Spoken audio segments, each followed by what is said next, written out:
이와 같은 이와 같이 한 형평사원의 말에 따르면 역사가 있다 하면 피눈물의 역사요, 생활이 있다 하면 참담의 생활이었다고 말을 할 정도였습니다. 이 신부제가 폐지된지 물어 그때 당시에도 30년이 지나도록 이런 상황은 조금도 달라지지 않았던 거죠. 그러니까 백성들의 삶은 이 가부개혁에서 딱 31년 후인 1925년 5월경에 충청도 진천면에 사는 백정 리무세의 처 김순남님, 한 동네에 사는 림주력과 유수복에게 영본도 물은 채 매를 맞는 일이 발생을 하였습니다. 그저 밀린 고깃값을 달라고 한 것뿐인데 그때 당시 임신한 상태였거든요. 더군다나. 그런데 그 건장한 사대 둘이서 백전년이라고 다짜고짜 없다 구타를 해서 완전히 중상을 입힌 사건이 일어나게 됩니다. 게다가 김순환이 진술서를 받아서 신고하려고 하자 이사는 그럴 만한 피해가 없다면 진술서 수기를 거부하기도 했었던 것입니다. 그렇게 인애를 베풀어야 할 의사가 임신한 여인을 돕지는 못할 만큼 법에 호소하는 길마다 막은 것이었죠. 그런데 김순환도 백정의 아내였기 때문에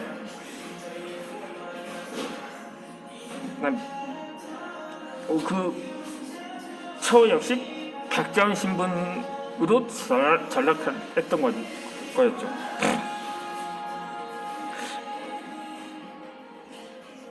그러니까 심지어는 외국인보다도 못했던 것입니다. 당시 백정 동포들을 대하는 태도들은 그렇게 충청도 홍산에서는 또 한 중국인이 백정을 차별하는 발언을 한 적이 있었는데 주민들이 중국인은 혼노기는 그냥 오히려 중국인의 편을 들어서 오히려 죄 없는 백정을 완전히 무수하게 두들겨 패는 일까지 있었다고 합니다. 당시 동아일보에서는 이런 사설을 기재하기도 했습니다. 중국인보다 형편상황이 동족이 더 밉다는 것이냐? 라고 거의 그야말로 처절하게 부르짖는 듯한 표현을 써가면서 말입니다. 그 밖에도 형편사원을 업신여기는 온갖 북행사건과 분쟁이 끊이지 않았습니다. 1924년도 5월에는 경산도 진영에서 형편사원과 장차 상인들 사이에서 패싸움이 일어나기도 했습니다. 백점은 사람 아니냐고 반항하는 형편사원에게 상인들이 한 목소리로 이렇게 외쳤다고 합니다. 아직까지 백정은 백정놈이요, 양반은 아닌데 무슨 소리냐? 그렇게 대꾸를 했던 일이 있었습니다. 그때까지만 해도 백정은 사람이 아니었던 거죠. 사실 이 당시는 신부제가 철폐된 지 수십 년이 지났는데도 여전히 백정들은 이 인간 이하였던 거죠. 그러니까는 관속의 경우는 이렇게나 질비도 높았던 거였거든요. 형평운동이 호응을 얻을수록 그에 반대하는 반형평운동도 만만치 않았던 거였죠. 몽둥이로 백정을 패는 것은 흔했고 학교에 입학한 백정 자녀를 퇴학시키거나 식당에 들어온 백정을 쫓아내기도 했던 게 다반사였던 거죠. 그때 당시에 가장 큰 사건 중에 하나가 1925년에 경상도 예천에서 일어난 형평사 지부 공격 사건이 이었습니다. 그들의 요구는 이거였습니다. 항복해라. 다시 백정이 되겠다고 다짐해라. 이때가 1925년 8월 9일의 일이었는데 당시 예천에서 형평군사 창립 2주년의 기념식이 열렸습니다. 이때 예천 청년회 회장 김석희가 축사를 하던 도중에 갑자기 백정을 괴롭히는 것은 죄악이 아니라고 말을 하였습니다. 더 나아가서 백정은 국법을 어기다가 그리 된 것이니 백정을 압박하는 것은 죄가 아니다. 게다가 지금은 좋은 시대니까 생명사를 조직할 필요성도 제기를 했었던 거죠. 그 발언이 발단이 되었는지 형평사원들 같은 형평사원도 놀라면서 분노를 하게 됩니다. 대체 축사를 하려는 김석희가 왜 그런 말을 했는지는 밝혀지지 않았는데 그 발언은 엄청난 파장을 일으켰던 기도 합니다. 이 식장 밖에서는 시한폭장 같은 기운이 감돌기도 했는데 이 누군가 예천 시내를 돌면서 형평사가 만들어진 백정들 체제가 아주 불편하기 때문에 모두 이러한 백정을 없애자고 선동한 것이 있습니다. 거기에 김석희가 말까지 못하면서 언제 백성들이 우리와 같은 상민에게 압박을 가할지 모르니 형평사를 터프하다고 무척했던 거죠. 그러니까 한마디로 이 김석희는 백정을 가장한 간첩이었던 셈이었죠. 그의 발언으로 인해 농민들까지도 수백 명이 들고 일어나서 성명서를 습득하는 일이 발생하게 됩니다. 백정들은 다 죽여라, 밟아 죽여라.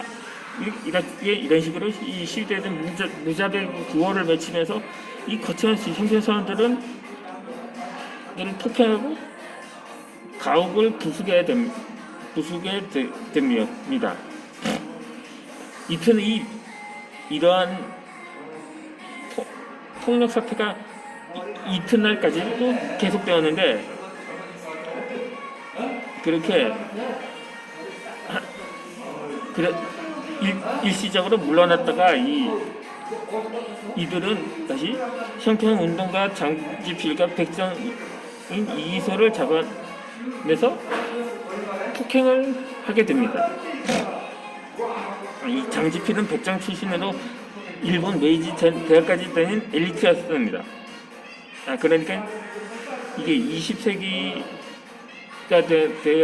되었기에 어느 정도는 그에게 가능한 일이었는데 양이가 된 이 박사양처럼 말이죠. 하지만 역시 백정은 백정이었던 거죠. 일본에서 돌아온 뒤에 청도포에 들어가려고 호적을 떼었다가 그만 이 도한이라는 그러니까 도살자라고 불리는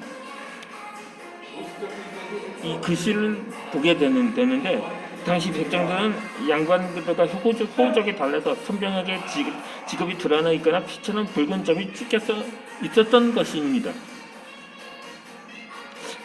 그러니까 신분제는 폐지되었어도 차별의 흔적은 여전히 남았던 것이었죠. 비록 유학파 엘리트였던 이 장지필도 자신이 백정 신분이라는 사실을 깨닫게 된 것 됩니다. 이 일로 인해서 장지필은 청도포시 관료가 되는 꿈을 버리고 백정 해방 운동에 뛰어들게 됩니다. 그렇게 장지필은 백정 자산가인 이학찬과 언론인 신현수 또 양반 신분인 강상호, 천석구들과 더불어 형평사를 결정한 초기 핵심 간부의 한 명이었던 것이죠. 그래서였는지 이 장지필의 글은 어느 문필과는 다르게 좀 힘이 있고 그들 백정들의 위치를 강렬하게 대변을 하는 역할을 하게 됩니다. 그가 기록한 전문을 보면 아이들을 학교에 보내려면 민적이 필요합니다. 도한이라고 쓰여있는 것을 보면 곧 쫓아냅니다.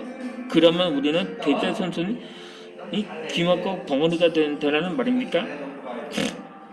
우리는 오로지 인간다운 대우를 받는 것 말고는 그 어떠한 생각도 없다. 우리는 수천 년 동안 백정이라고 손가락질을 받아왔다. 이제 우리의 권리를 보호할 시기는 이때이다. 지금 형평사 기간이 있을 뿐이다. 이것을 표시하면 우리 스스로 자살하는 것보다 더 잔혹하지 않느냐.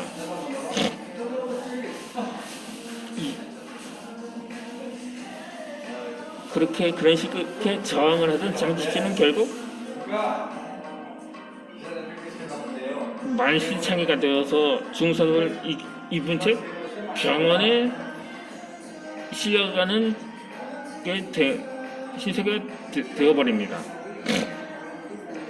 그래서 이에 동참했던 이소는 끌려서 기둥에 묶이게 되고 몽둥이 찜질을 당하면서 강해를 받게 되었습니다.